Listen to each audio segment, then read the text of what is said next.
and I met my now husband, whose name is Osman, but he wasn't praying. He wasn't fasting through. Inilah kisah Natasha, bule cantik kelahiran Australia yang sekarang tinggal di Inggris. Ia tumbuh di keluarga dari ibu dan ayah tirinya yang merupakan relawan rumah ibadah, sehingga membuatnya secara otomatis beragama non-Islam. Ia mengenyam pendidikan di SMP non-Muslim. Namun ketika SMA mulai mempertanyakan kepercayaannya. Kemudian kehilangan minat dengan agama saat di akhir masa SMA. Lalu dia pindah ke Inggris di usia 23 tahun. Natasha menceritakan pertemuannya dengan sang suami pada tahun 2016 saat pindah ke Inggris. Suaminya, Usman, adalah seorang Muslim yang tidak terlalu taat. Dia memakan makanan halal dan menjauhi hal-hal yang tidak diperbolehkan dalam Islam tetapi tidak sholat, lalu tidak puasa saat Ramadan. Namun suatu saat ia berubah. Natasha memperhatikan Usman melakukan hal-hal kecil yang belum pernah ia lakukan sebelumnya. Di antaranya mengucap, Alhamdulillah, setelah putri mereka bersin. Dia juga membacakan doa sebelum tidur dan berkata kepada Natasha, saya akan mulai melaksanakan ibadah lagi. Selama ini Usman mengetahui kalau istrinya tidak suka dengan agama, sehingga dia tidak yakin membicarakan agama maupun melaksanakan ibadah. Setelah Usman berkata ingin beribadah lagi, Natasha seketika merasa marah, takut, dan kebingungan. Bahkan saat itu Natasha berteriak kepada Usman dan mengatakan, saya tidak akan pernah menjadi seorang Muslim, saya juga tidak mendukungmu menjadi seorang Muslim.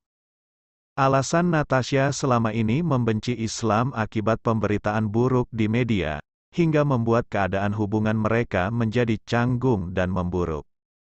Saya merasa tidak nyaman.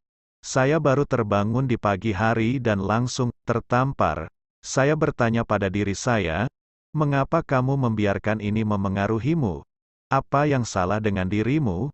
Bagaimana bisa saya menghakimi Islam yang saya sendiri tidak tahu apa-apa tentangnya? Ujar Natasha.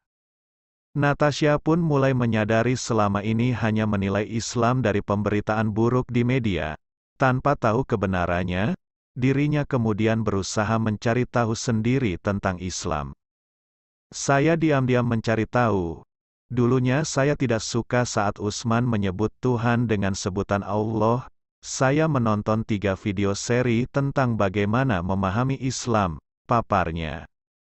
Ia belajar terus-menerus hingga mulai merasa mendapat pencerahan. Pencarian itu pun suatu hari diketahui oleh sang suami. Usman mendapatiku sedang menonton video tentang Islam. Ia kaget. Oh, apa yang terjadi? Saya berkata, kamu tahu, saya sudah mencari tahu tentang Islam, jelasnya. Tentu Usman begitu bahagia dan terharu melihat istrinya mulai membuka pikiran dan mencari tahu tentang Islam. Awalnya Natasha hanya mencari tahu hanya untuk memahami pasangannya tapi justru tertarik dengan Islam. Ketertarikan itu membuatnya makin mendalami Islam hingga akhirnya memantapkan hati dan memutuskan bersyahadat. Saat itu saya berkata kepadanya, saya merasa sudah mendapat sebanyak yang saya bisa, dan sepertinya saya butuh sesuatu yang lebih. Apakah saya harus membaca Al-Quran?